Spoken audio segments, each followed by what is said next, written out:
కాంగ్రెస్ ప్రభుత్వం రైతుల్ని రాచి రంపాన పెడుతోందని కేసీఆర్ ఆరోపించారు. తెలంగాణ భవన్లో పార్టీ నేతలతో కేసీఆర్ సమావేశం కొనసాగుతోంది.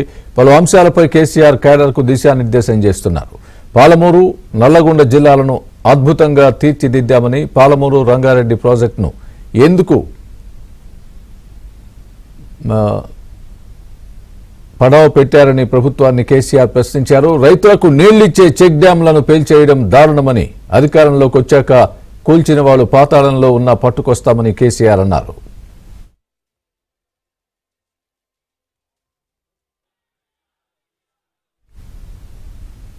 ఇదే అంశానికి సంబంధించి పూర్తి అప్డేట్ మా ప్రతినిధి నరేష్ చెబుతారు. నరేష్, తెలంగాణ భవన్లో కేసీఆర్ సమావేశం కొనసాగుతుంది. దాదాపుగా 2 గంటలుగా ఈ సమావేశం కొనసాగుతుంది. కేసీఆర్ సుదీర్ఘంగా మాట్లాడుతున్నారు. పార్టీ నాయకులతో ఈ 2 ఏళ్ల కాంగ్రెస్ ప్రభుత్వం మీద తన అభిప్రాయాలను పంచుకుంటున్న పరిస్థితి. ఈ నేపథ్యంలోనే ముఖ్యంగా నీటి ప్రాజెక్టులకు సంబంధించి కేసీఆర్ కొన్ని కీలకమైన కామెంట్స్ చేశారు. ముఖ్యంగా పాలమూరు రంగారెడ్డి ప్రాజెక్టుకు సంబంధించి దాదాపు 90% పూర్తయిన ప్రాజెక్టును కాంగ్రెస్ ప్రభుత్వం ఎందుకు పూర్తి చేయట్లేదనేది కేసీఆర్ ప్రశ్నగా ఉంది. అదే ఇందులో భాగంగానే గత బీఆర్ఎస్ హయాంలో అటు ఉమ్మడి నల్గొండ, పాలమూరు, ఉమ్మడి మహబూబ్ నగర్ జిల్లాలను చాలా అద్భుతంగా తీర్చిదిద్దినప్పటికీ కూడా ప్రస్తుతం రైతులను కాంగ్రెస్ ప్రభుత్వం రాచి రంపాన పెడుతుంది. పెద్ద ఎత్తున ఇబ్బందులకు గురి చేస్తుంది. సాగునీరు కావచ్చు, అదేవిధంగా ఇతర వ్యవహారాల్లో రైతులను ఇబ్బంది పెడుతుంది అనేది కేసీఆర్ పార్టీ నాయకులతో కాసేపటి క్రితమే తన అభిప్రాయాన్ని పంచుకున్నారు. ఇదే సమయంలో కొన్ని కీలకమైన వ్యాఖ్యలు కూడా చేశారు. కాళేశ్వరం ప్రాజెక్టు సంబంధించి చెక్ డ్యాములను తాజాగా ఏదైతే హుజురాబాద్ నియోజకవర్గంలో చెక్ డ్యామ్ను పేల్చివేయడం కూడా పెద్ద ఎత్తున అప్పట్లో సంచలనంగా మారింది. దీన్ని ఉద్దేశించి కూడా కేసీఆర్ కొన్ని కీలకమైన వ్యాఖ్యలు చేశారు. చెక్ డ్యాములను ఎవరైతే పేల్చివేస్తున్నారో వాళ్ళని ఖచ్చితంగా మళ్ళీ బీఆర్ఎస్ ప్రభుత్వం అధికారంలోకి వచ్చిన తర్వాత వాళ్ళందరూ కూడా పాతాళ లోకంలో ఉన్నా కూడా తీసుకొచ్చి ప్రజల ముందు దోషిగా నిలబెడతామనేది కేసీఆర్ కాసేపటి క్రితమే కొన్ని కీలకమైన వ్యాఖ్యలు చేశారు.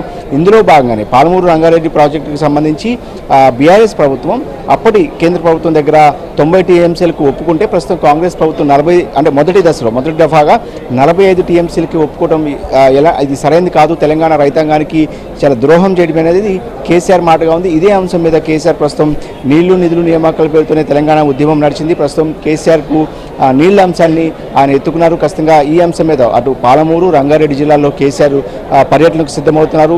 భారీ బహిరంగ సభలు పెట్టడంతో పాటుగా ఆయా ప్రాంతాల్లో ప్రజా ఉద్యమాలు నిర్మించి రైతులను కలుపుకుని ముందుకు వెళ్ళాలని కేసీఆర్ ఆలోచనగా ఉంది. కాసేపటి క్రితమే కేసీఆర్ కొన్ని కీలకమైన వ్యాఖ్యలు కూడా రైతాంగానికి సంబంధించి చేశారు. ఇక పార్టీ నాయకులకు ఆయన దిశానిర్దేశం చేస్తున్నారు. ఇప్పటివరకు కాంగ్రెస్ ప్రభుత్వం ఎన్నికల హామీలు 2023 ఎన్నికల్లో కాంగ్రెస్ అనేక హామీలు ఇచ్చి అధికారంలోకి వచ్చింది.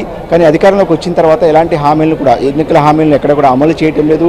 బీఆర్ఎస్ ప్రభుత్వంలో అమలైన సంక్షేమ పథకాలు కావచ్చు, అభివృద్ధి కార్యక్రమాలు కావచ్చు, వీటన్నిటిని కూడా ఆయన ప్రజలకు ఏదైతే నాయకులకు వివరిస్తున్నారు. ఈ అంశాల మీదే ప్రజల్లోకి వెళ్లాల్సిందిగా కూడా నాయకులకు దిశానిర్దేశం చేస్తున్న పరిస్థితి. ఇక కాసేపట్లోనే కేసీఆర్ ప్రెస్ మీట్ కూడా నిర్వహించే అవకాశం కనిపిస్తుంది. ఈ ప్రెస్ మీట్లో ఆయన కొన్ని కీలకమైన కమెంట్స్ ఏ అంశాల మీద మాట్లాడబోతున్నారని కూడా కాస్త ఆసక్తిగా నెలకొంది. వాస్తవానికి కేసీఆర్ దాదాపు 2 సంవత్సరాల తర్వాత ఈ సమావేశాన్ని నిర్వహిస్తున్నారు.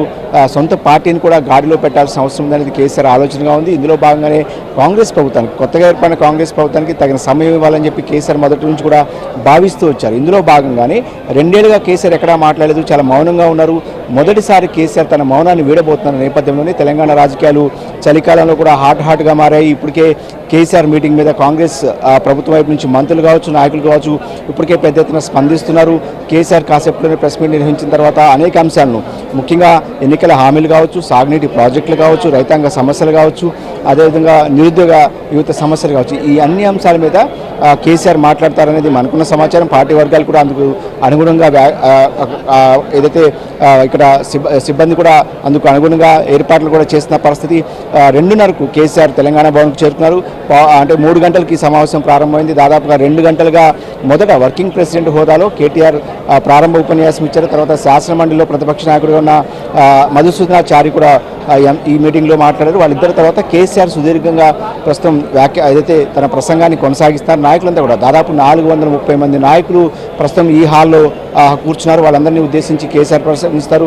ప్రస్తుత ఎంపీలు, ఎమ్మెల్యేలు, మాజీ మంత్రులు, ఏదైతే మాజీ చట్టసభలకు ప్రాతినిధ్యం వహించిన వాళ్ళు కావచ్చు, కార్పొరేషన్ మాజీ డైరెక్టర్లు కావచ్చు, అదేవిధంగా జిల్లాల అధ్యక్షులు కావచ్చు, జడ్పీ చైర్మన్ కావచ్చు, వీళ్ళంతా కూడా ఈ సమావేశానికి హాజరయ్యారు. సో మండలాల వారీగా వాస్తవానికి రాష్ట్ర స్థాయిలో అంటే మండల స్థాయి నుంచి కూడా ప్రజా ఉద్యమాన్ని ఏదైతే ఏర్పాటు చేయాలని కేసీఆర్ ఆలోచించుకున్నట్టు తెలుస్తుంది. మొదటిగా దక్షిణ తెలంగాణ, ఎందుకంటే దక్షిణ తెలంగాణలో పూర్తిగా ఉత్తర తెలంగాణ దక్షిణ తెలంగాణ అని లేకుండా వాస్తవానికి గ్రామీణ తెలంగాణ అంతా కూడా కాంగ్రెస్ పార్టీకి జైకొట్టింది, బీఆర్ఎస్ని తిరస్కరించింది గడిచిన ఎన్నికల్లో. సో ఈ నేపథ్యంలోనే దక్షిణ తెలంగాణ నుంచి తన ఉద్యమ కార్యాచరణను ప్రారంభించాలనేది కేసీఆర్ ఆలోచనగా ఉంది. ఇందులో భాగంగానే మొదట పాలమూరు రంగారెడ్డి ప్రాజెక్టు మీదనే తన ప్రసంగాన్ని ఇప్పటివరకు కొనసాగిస్తారు. మనకున్న సమాచారం ప్రకారం సమావేశం దాదాపుగా ముగిసినట్టు తెలుస్తుంది.